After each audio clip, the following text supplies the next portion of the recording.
On the outskirts of Edinburgh lies the Drum Estate, home of Surgeon Commander More Nisbet.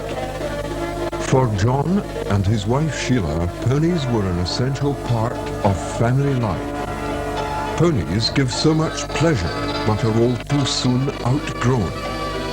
These lucky ones remained secure and well cared for. Happily, there they were, ready and waiting just when they were needed again.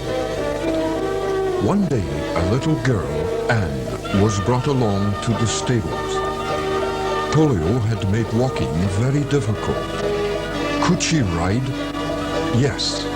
And for Anne, freedom began on the four legs of a sturdy pony. Her progress inspired Sheila to enlist skilled help in developing her idea. The first group to enjoy riding at the drum were children from the Scottish Council for Spastics. For Sheila and John, the vision which began 13 years ago is now a reality for well over 100 riders. On this July morning in 1973, they give a warm welcome to competitors and their mounts on the way to the showground. The group is a member of the Riding for Disabled Association, established to promote good facilities and to ensure high safety standards. Sheila, as one of the founders, helped to formulate essential requirements for approved member groups: suitable ponies, competent helpers, and medical approval for every rider. Today, the prescription is freely translated as fun for all.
Quick, Brian! Come on, Brian! Quick!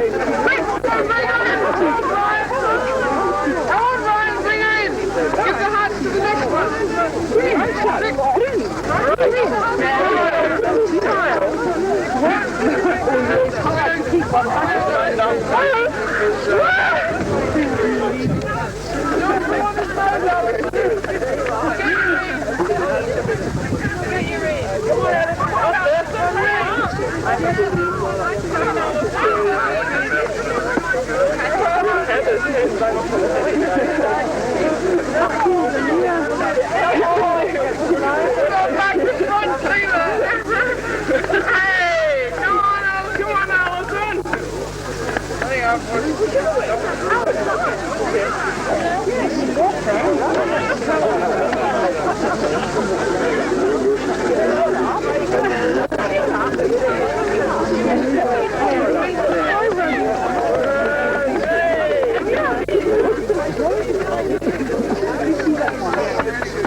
Riding is fun, and Alice is determined to learn how to ride well, so that she will enjoy it to the full. Firstly, she meets and gets to know her pony.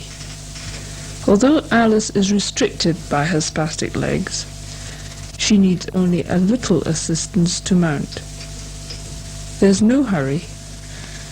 Secondly, a good position in the saddle is the ultimate aim. The reins must be held correctly in both hands. Alice will have to relax a little, and more bend in the knee and ankle is required. Sit up tall, not stiffly. Now look ahead and let yourself move with the pony. Always face the way you want to go, looking between the pony's ears. Alice must let her whole body adjust to the rhythm and pace of the pony as it moves. Some additional exercises will help her balance, suppleness and confidence. Alice finds she can turn round freely without falling off and feels secure without holding on.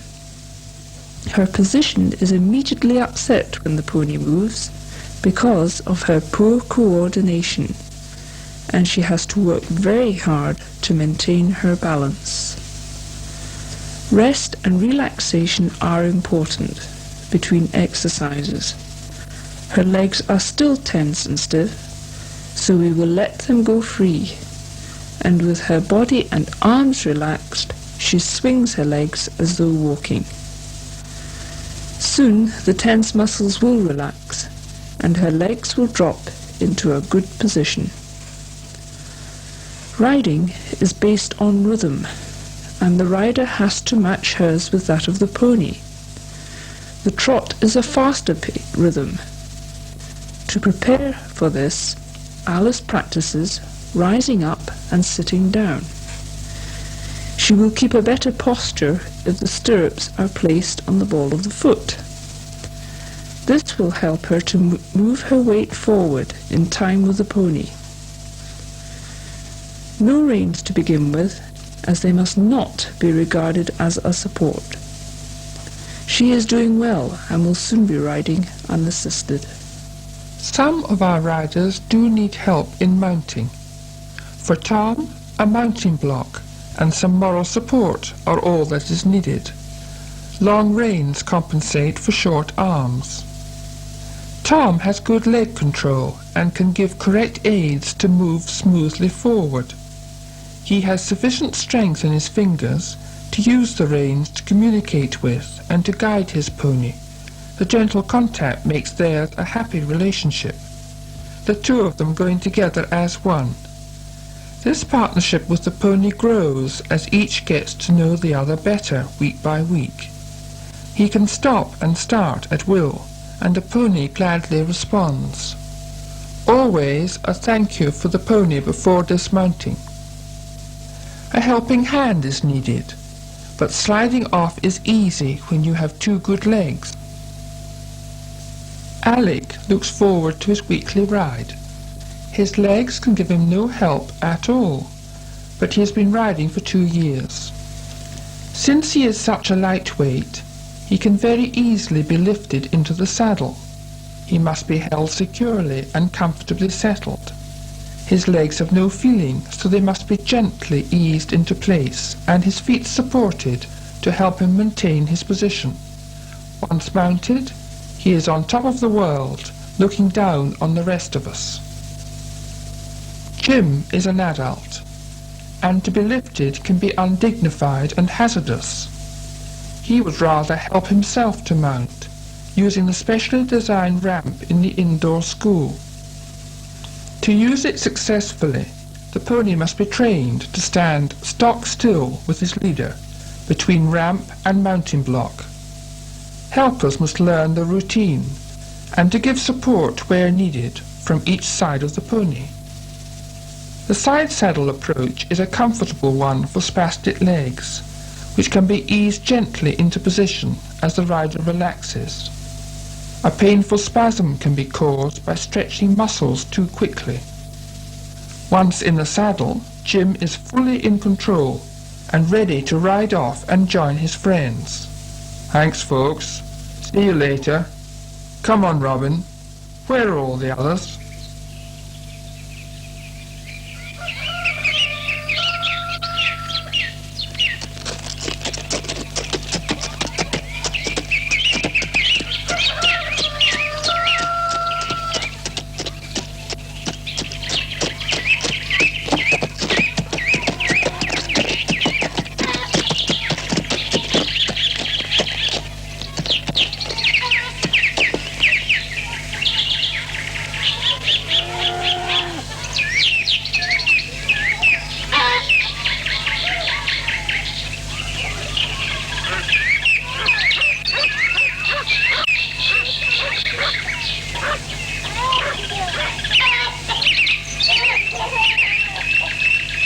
That was fun, and Andrew's riding came up to the high standards demanded by his instructress.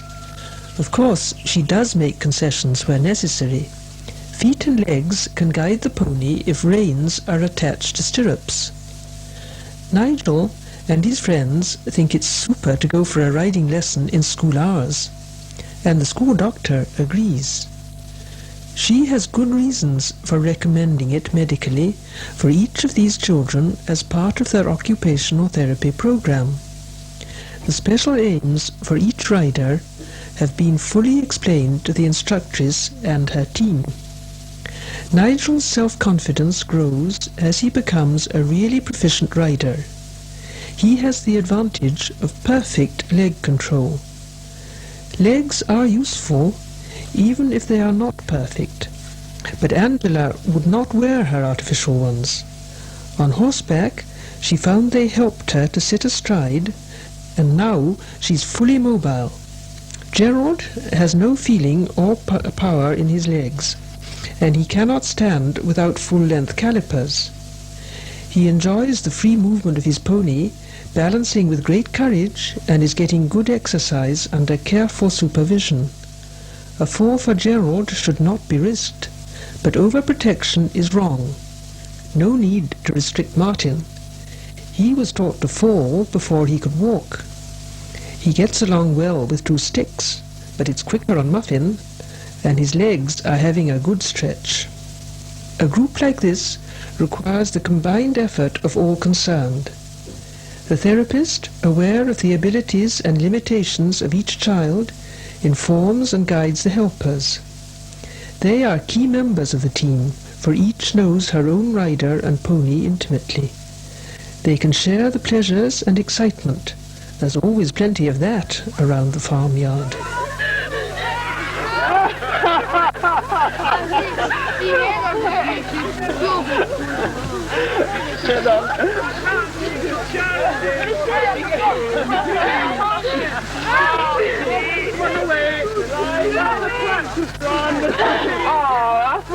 trying to think of words. Trials. Come on.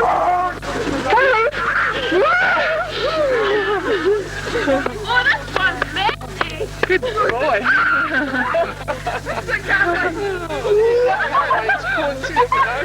Yeah, that was the one I sat on. Robin's left there.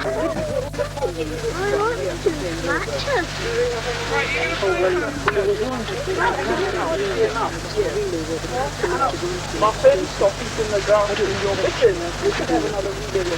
You want Simon Bunsen? Right, I'll give you a good funny one. It'll be difficult.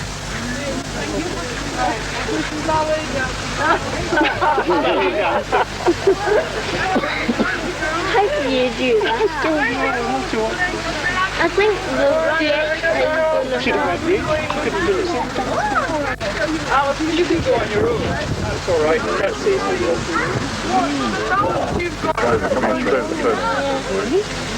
Lorraine's father brings her every Saturday morning for her riding lesson, but today is testing day.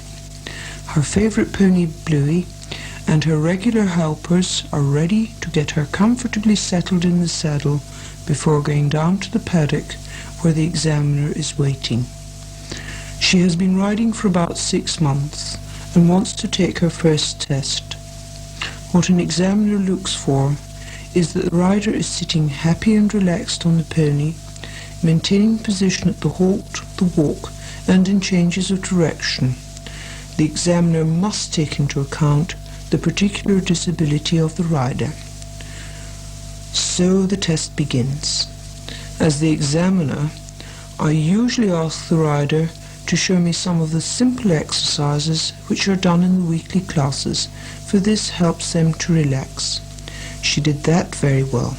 Lorraine doesn't quite manage to touch the tail, and the ears are just too far away. But as she is paralysed from the waist down, I am giving her full marks for a jolly good try. This first test is designed by the association specifically to give encouragement to the novice rider, marks being awarded for effort and determination. So, before the riding part of the test, I call her over, ask her name and age, and introduce myself before explaining what I should like her to do. And off she goes at the walk, sitting very nicely, and her halt is also very good. Now I ask her to do a figure of 8, for this movement shows that she can guide the pony to the right and to the left, finishing with a walk straight ahead. Of course, Lorraine can only use her hands and the position of her body to guide Bluey, and at this stage the helpers are very important because, although they must not interfere with Lorraine's efforts, they should always be on the alert for any sudden movement which might dislodge her.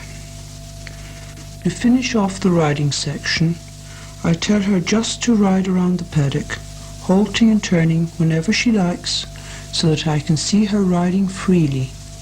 This supplements my impressions during the formal test, but her reins are a bit too long to halt the pony.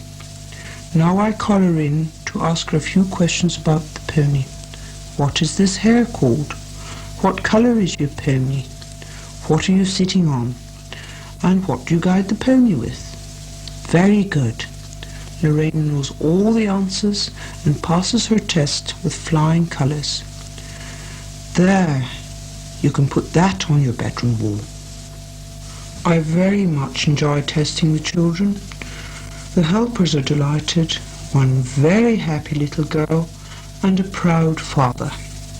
But, although the test has ended, Lorraine knows that Bluey cannot be forgotten.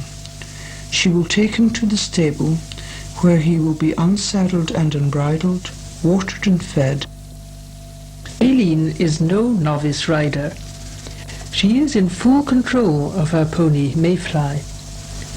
Horsemanship is not achieved through physical strength, but by mutual understanding between horse and rider. Aileen and Mayfly go freely in harmony, with a confidence born of experience.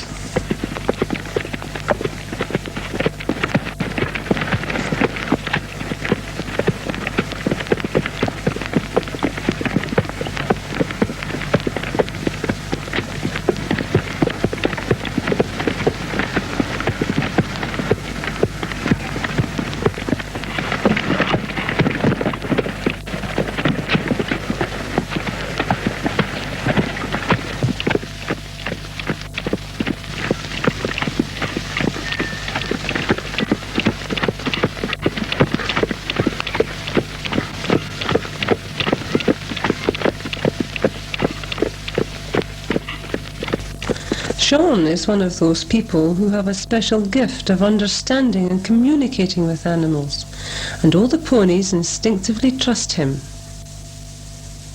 Another sensitive rider is Janet, with her favourite Robin. And there is a special partnership between Billy and Flash. These are all big ponies, and a box is a help in mounting. Though Janet has back and leg weakness from spina bifida, she can spring up from her right foot. The other leg is artificial from below the knee. Sean's muscles become very tense on effort, but given time, they relax. The three riders and their friends who help them have a new venture planned. They will hire mounts from a pony trekking stable and will ride together over steep hill tracks. Here at the Drum Estate there is plenty of scope for gaining ability to ride for several hours across all kinds of country.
Our three riders look forward with confidence to their next adventure on the hills, where they will ride unassisted together with their friends the helpers.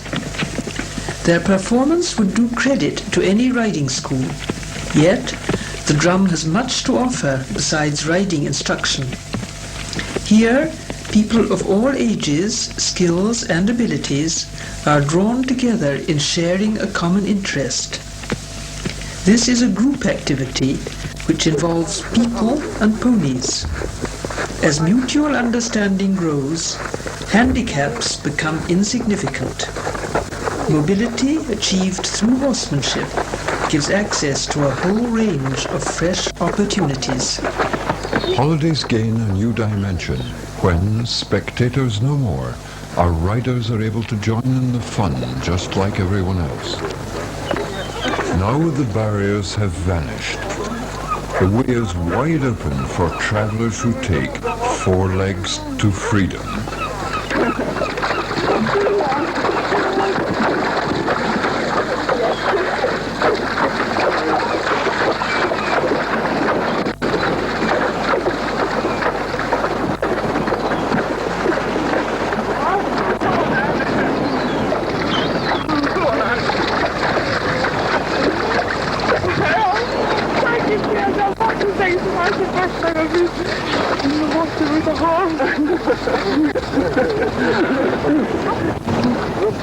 Come on, so we can toss up to the beach.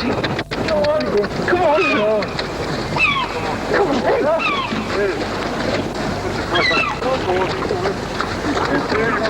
Look, man, sit up.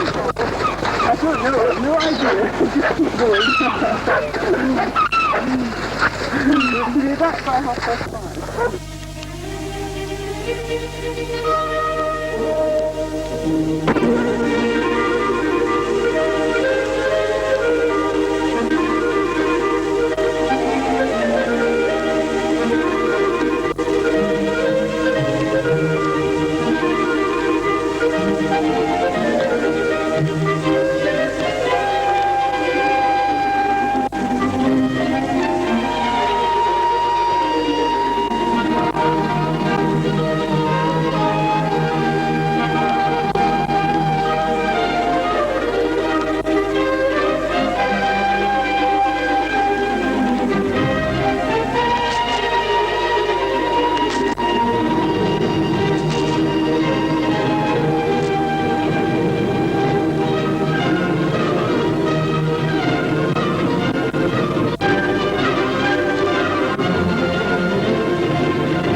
A special relationship with an animal is a rewarding experience.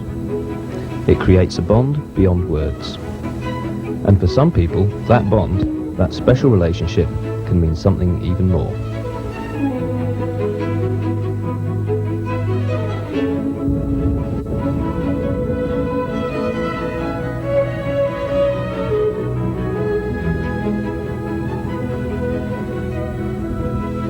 This is the Drum Riding Centre for the Disabled on the outskirts of Edinburgh. It was the first such centre in Britain and has led to the development of riding for those with physical and mental disabilities. Doctors and therapists now recognise the great benefit that riding can bring as part of a programme of therapy for many different conditions. For the physically disabled, the unique movement of the walking horse stimulates balance, coordination and head and trunk control, as well as exercising limbs, muscles and joints. For those with severe physical disability, Drum is one of the few centres in Britain offering hippotherapy. Here the therapist uses the movement of the horse alone to achieve specific therapeutic aims. For people with mental and physical disabilities, riding brings a rewarding new experience, combining healthy exercise and new relationships with the ponies and the helpers. And for children with learning difficulties, or children with social, emotional or behavioural problems, riding brings a wide range of benefits. It encourages self-reliance, self-discipline and independence. It improves self-esteem by mastering a new skill. It provides the opportunity to participate and compete in a group. It stimulates open communication. The result for all is a rewarding experience which is fun and fulfilling. The success of the Drum Centre and its riding philosophy was recognised when riders from Drum not only won 2 gold awards from Riding for the Disabled, but also 2 gold medals at the Special Olympics in Sheffield.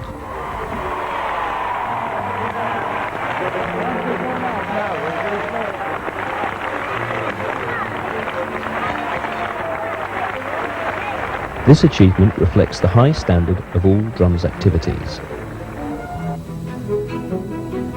The school is purpose-built for disabled riders with all the appropriate equipment and facilities. The ponies are specially selected for their work at Drum. They all have an excellent temperament and are intensively trained, as are the staff. Safety is the highest priority, so all staff are highly skilled and all have achieved appropriate qualifications. Voluntary helpers are always welcome, and Drum is very keen to encourage the involvement of the family and friends of riders. In fact, the centre relies on voluntary support in all kinds of ways, so please contact the staff if you too would like to help. The centre is not government funded, so we are always fundraising and looking for new sponsors. Today, there are a number of incentives for both corporate and private financial support, and the centre is very happy to discuss any proposal for funding.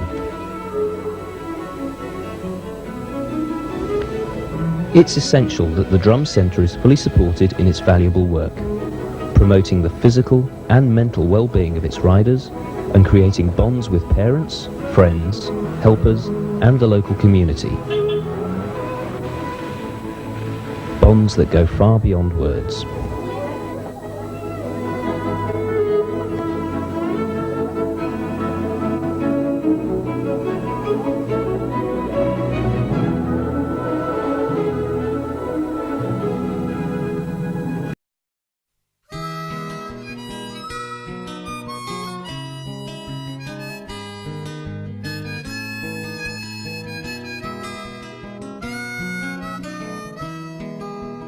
Have you seen the old man in the closed down market, kicking up the papers with his worn out shoes? In his eyes you'll see no pride, hands are loosely at his side.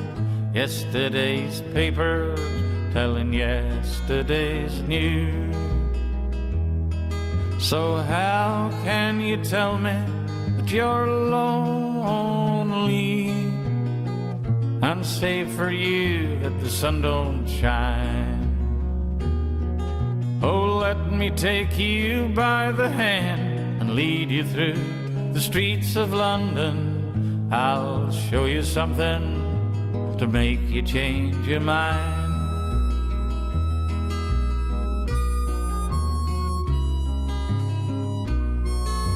And have you seen the old girl who walks the streets of London, dirt in her hair and her clothes in rags?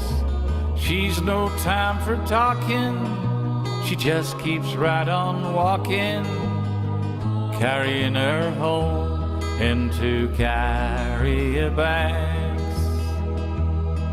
So how can you tell me that you're lonely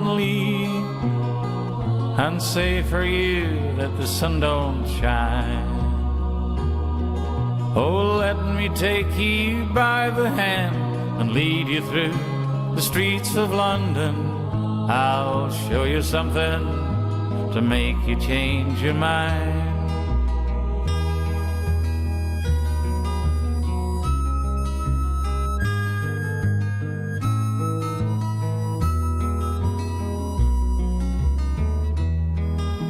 And in the all-night cafe at 11:15, same old man sitting there on his own, looking at the world over the rim of his teacup. And each tea lasts an hour, and he wanders home alone. So how can you tell me that you're lonely, and say for you that the sun don't shine? Oh, let me take you by the hand, lead you through the streets of London. I'll show you something to make you change your mind.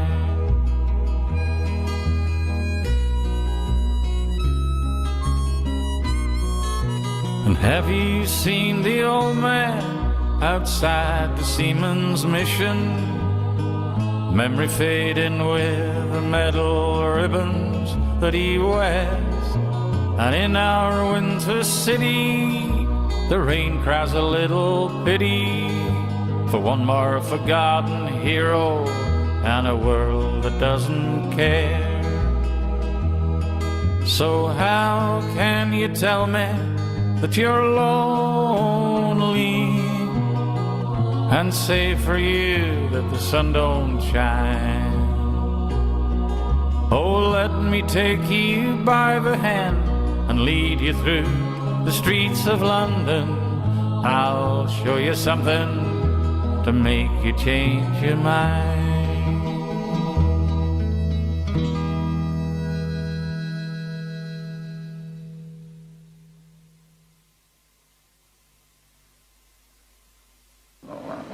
Okay, so just to give you a little bit of background about the centre, as you know, it started in 1959 with a girl who asked if she could just ride one of the children's pony.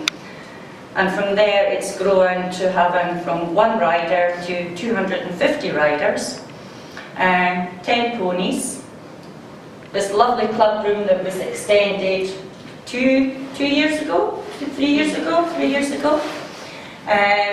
We're lucky that we have an indoor school, an outside paddock, and stalls for 7 ponies, but we have 11.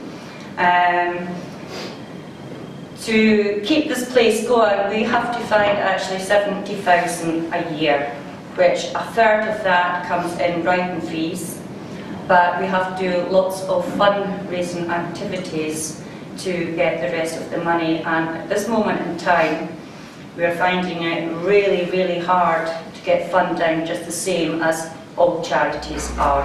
Oh, let me take you by the hand and lead you through the streets of London.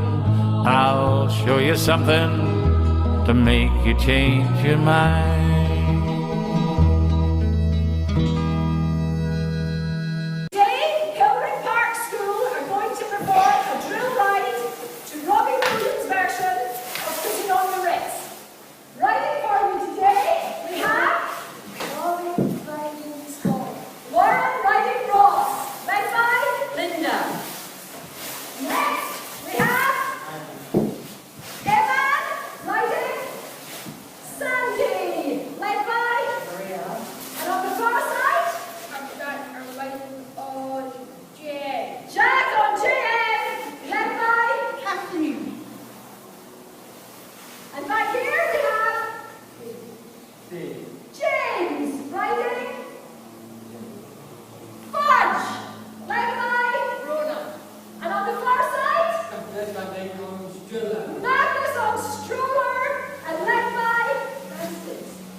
spats of $15, spending every dime on a wonderful time. If you're blue, you don't know where to go to. Why don't you go where Harlem flits?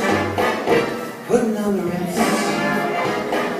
spangled gowns on the bed, young highbrows down the levee on misfits.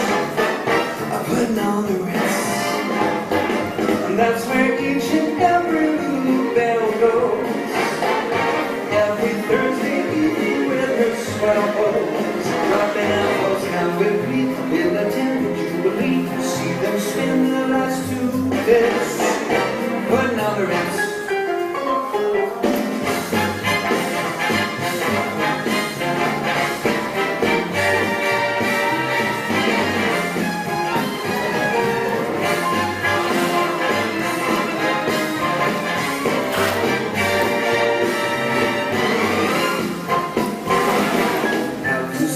Well-to-do upon Leonard's Avenue, on that famous thoroughfare, with their noses in the air, high hats and narrow collars, that's $15, spending every dime for a wonderful time.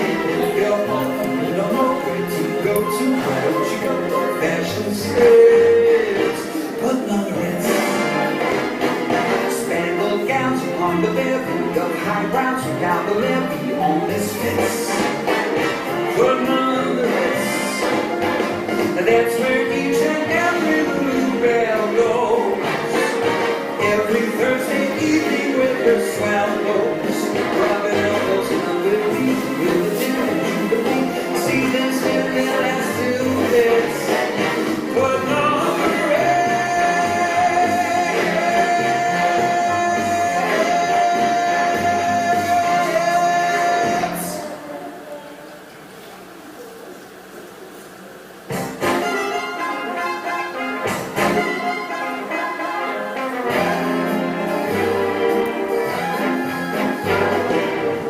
See the well-to-do upon Leonard's Avenue, on that famous thoroughfare, with their noses in the air, high hats and narrow collars, white spats of $15, spending every dime on a wonderful time. If you're blue and you don't know where to go to, why don't you go where Harlem flits? Putting on the ritz, spangled gowns on the bed, young highbrows down the levee on misfits. Putting on the ritz, and that's where each and every little bell goes.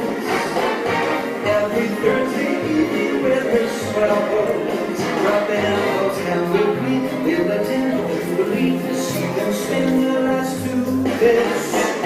Putting on the ritz.